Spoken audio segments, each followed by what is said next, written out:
Welcome everyone to the first video of the Red Rope Plus Don't Fall Behind walkthrough. Today I'll be taking you through the House of Spring, and because this is the first video, I'll be introducing some of the elements that will be in the game.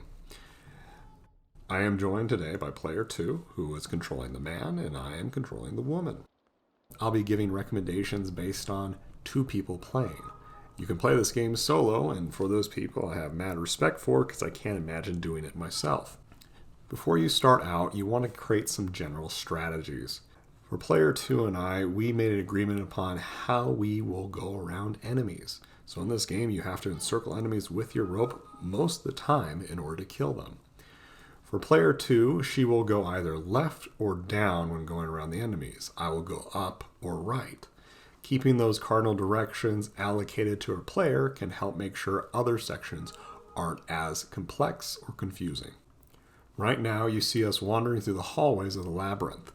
We were randomly generated in the west section of the game, and we have to get all the way to the northeast section to enter Spring.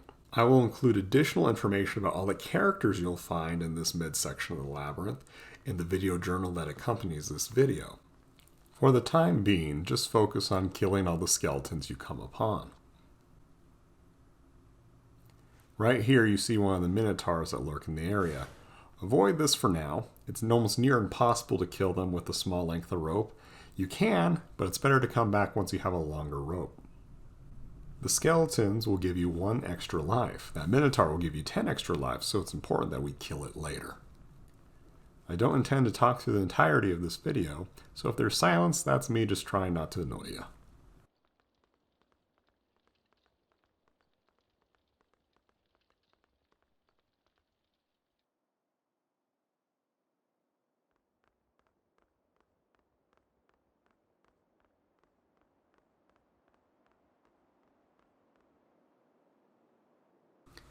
This Minotaur will actually kill even though we have a very small rope.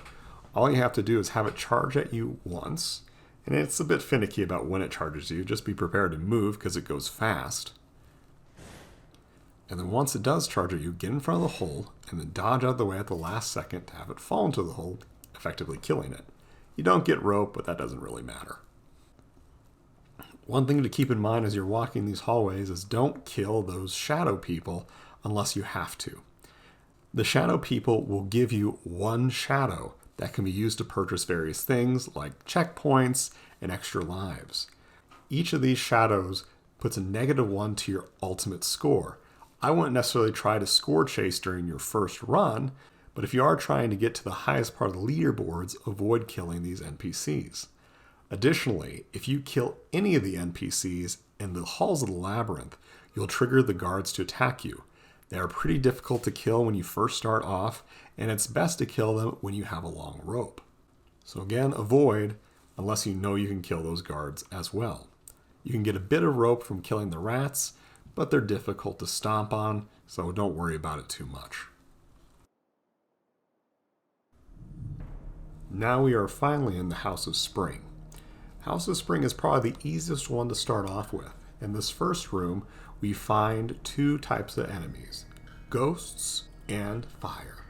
As you saw, player 2 and I immediately destroyed the tombstone in the middle of the room by circling around it. We did this because if you do not clear all tombstones in the room, the ghosts will continue spawning out of them. Ghosts themselves are relatively easy to kill. You just need your rope to pass over them. The blue fire is actually a bit harder to kill. For the blue fire, you want to make sure that your rope is no longer than 1 section of the meter long. The reason for this is your rope can burn apart if it's in the fire for too long. So what you want to do is position each of yourselves on land on either side of the fire. Count down to 1 or 3 or whatever, and then run through the fire, passing your rope over it as quickly as possible. Your rope will singe, but it shouldn't burn out entirely. We have a lot more fire in this room. Still at this point, you want to focus on the tombstones first. If you have to kill the other enemies, go for it. But again, it's a lot easier to deal with everything else, especially the fire, if those tombstones are cleared out. A reminder about the fire again. As I said, you want to make sure that both of you are on land when you pass over the fire. If you're in the water when you try to pass over, one of you will be too slow, and that will result in your rope being burned entirely and you losing your life.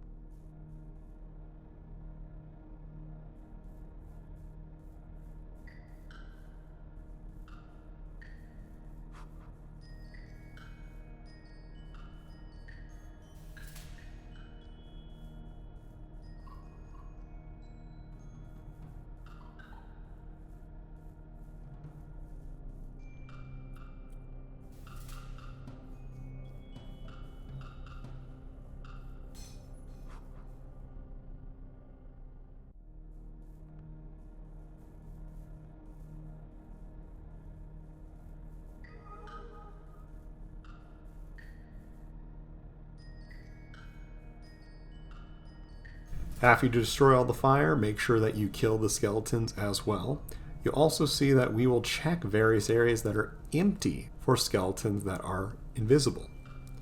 These skeletons are usually placed in the opposite corner of the room where one visible skeleton is already showing. For instance, we have a skeleton in the upper right corner of the screen. We're going to look in the bottom left corner of the screen to reveal a skeleton. Accruing lives is important not only to stay in the game, but also to earn a high score. Again, your final score is based on the number of lives you have minus the number of shadow people you've killed. You'll notice that player 2 and I are avoiding killing any of the shadow people. That's because we are score chasing at this time.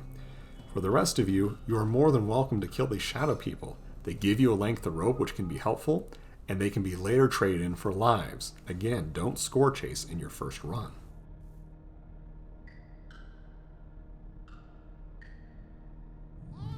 This next area introduces a new enemy type, the zombie. You see 2 zombies in the middle bridge area of the room.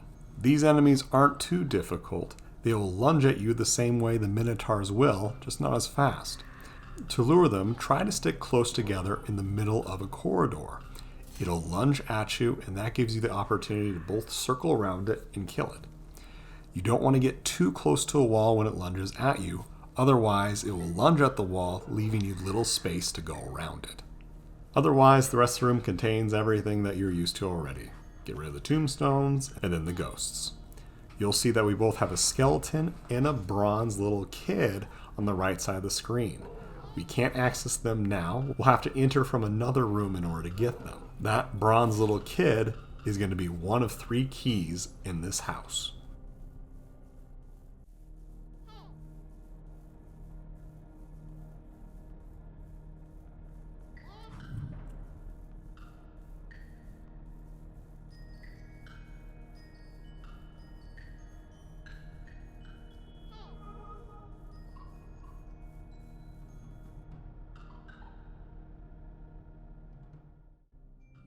Up until this point, player 2 and I have managed to beat every single room without dying. Now, in this room, we're going to die multiple times. As you may have noticed earlier in the video, I have edited out scenes in which we have died without accomplishing any progress.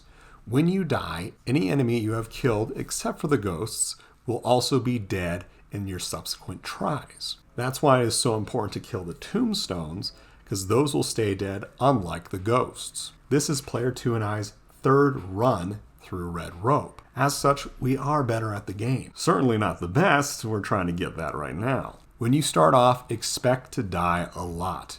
Do not expect to gain lives like we are. On our first run, we lost 25 lives on average in each of the 4 starting houses. During the later houses, which we'll get to later in this walkthrough, we lost significantly more lives. The 2 of us have been playing this game for about 25 hours now, so don't expect to be great when you start off, and it'll be frustrating. This game has lots of jokes about it making people divorce each other and all that kind of nonsense. It takes a steel will and a lot of determination to beat this game. It's worth it, but you're going to curse a lot when you start. As you've also noticed, I've sped up this section. Any room that takes longer than 3 minutes, I'm going to speed up just so I don't take up all of your time. The only thing to note about this room is that you have force fields around the tombstones, making it so that you cannot destroy them. You have to wait until the force field goes away, and then you can destroy them. Once you've cleared out all the enemies in the room, you want to go down on the right side.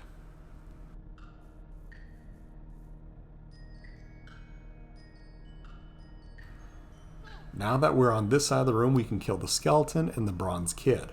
The bronze kid will run away just like the shadow people will. He's not faster than you, but he's a little more tricksy than the shadow people. Just be calm as you try to get him. Worst comes to worst, one of you can jump down while the other one stays up, and that allows you to create a pincer move where it's harder for that bronze kid to escape.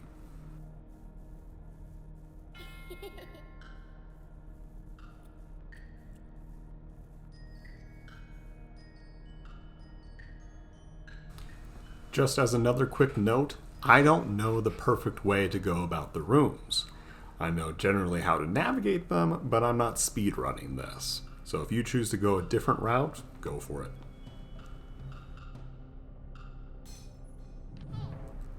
Now this room is agonizingly long.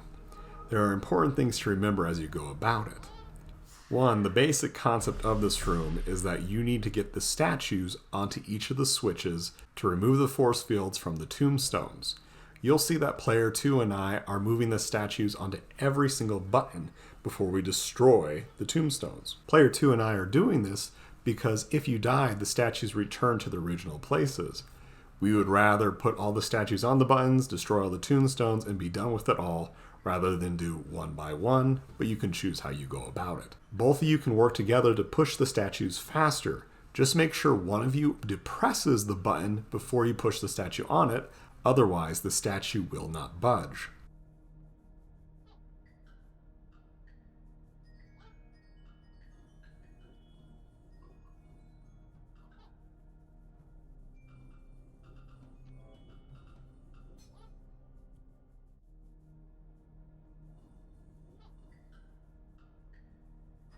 One thing that I haven't covered yet is when you die, you lose all of your accumulated rope. You start with the shortest rope possible. This is important for this stage because you need a moderately sized rope in order to get the bronze kid. To get the bronze kid, one of you will have to stand on the button, whereas the other person has to get on the elevator right above you.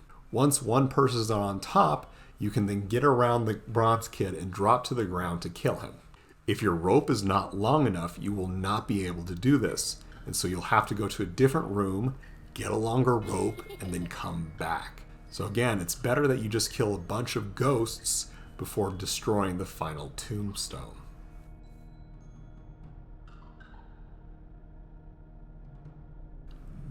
This next room combines a lot of things that we've learned from the previous levels. Not only do you have switches, but you have force fields, fire, and ghosts. Each of these switches will cause the force fields to go down on a certain tombstone. However, they are time switches, so the force fields will go back up if you don't get to the tombstone in time. In order to get to the tombstones on time, you have to walk the path without crossing over the water. The water will slow you down too much, and the force field will come back up before you're able to get to it. This means you'll have to navigate around the ghosts to get there. The ghosts are generally slow. They will lunge at you, but it's not common that they will. You can kill them, just be aware that they will spawn at the tombstone again. Otherwise, clear the blue fire and then you're done with the room.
We get another new enemy in this room, the Banshee. The Banshee, if you can see her, is in the upper part of the map. She's wandering back and forth, and she operates exactly like the zombie. I don't know if she's faster than him or is able to curve more easily than he does, but the same strategy for him is true for her. Make sure that both of you are in the middle of a corridor, and when she lunges, one of you goes up, one of you goes down, and circle around her to kill her. Then for the rest of the stage, you have to take the statue and place it on a button to remove the force field for a tombstone. You have to bring the statue to both buttons, and it can be a little tedious. Player 2 and I largely tried to avoid killing the ghosts, which wasn't probably the smartest idea for us. You can go ahead and kill them if they're in your way.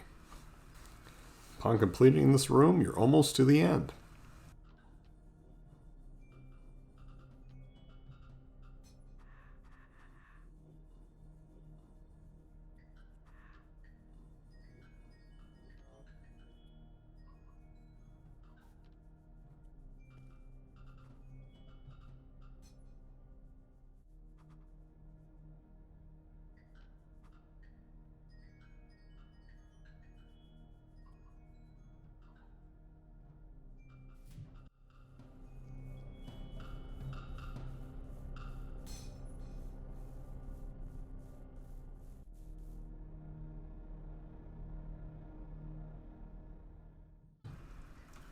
This final room gives you a bunch of switches which all do the same thing.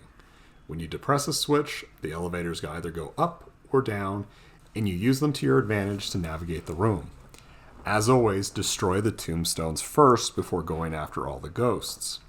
After you go after all the ghosts, kill the bronze kid at the bottom of the screen, and you'll have all 3 bronze kids in this house. One other tidbit is that if you open your map, you're able to look back to see what types of enemies or items are in a room. If there is a black shadow person, that means there's still shadow people in that room. If there's a skeleton on that room's face, that means there's a hidden skeleton in there or one that you haven't killed yet. And finally, if there's a key, that's where the key is.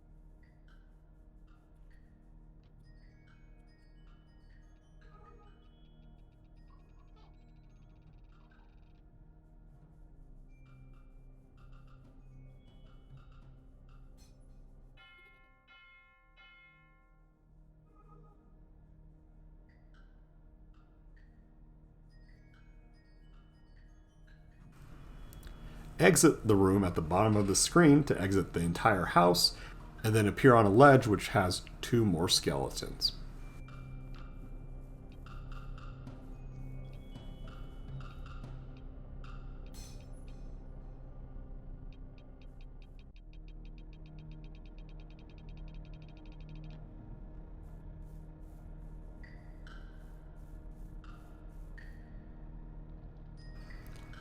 Congrats on finishing the first house. I hope you're able to get out without losing too many lives.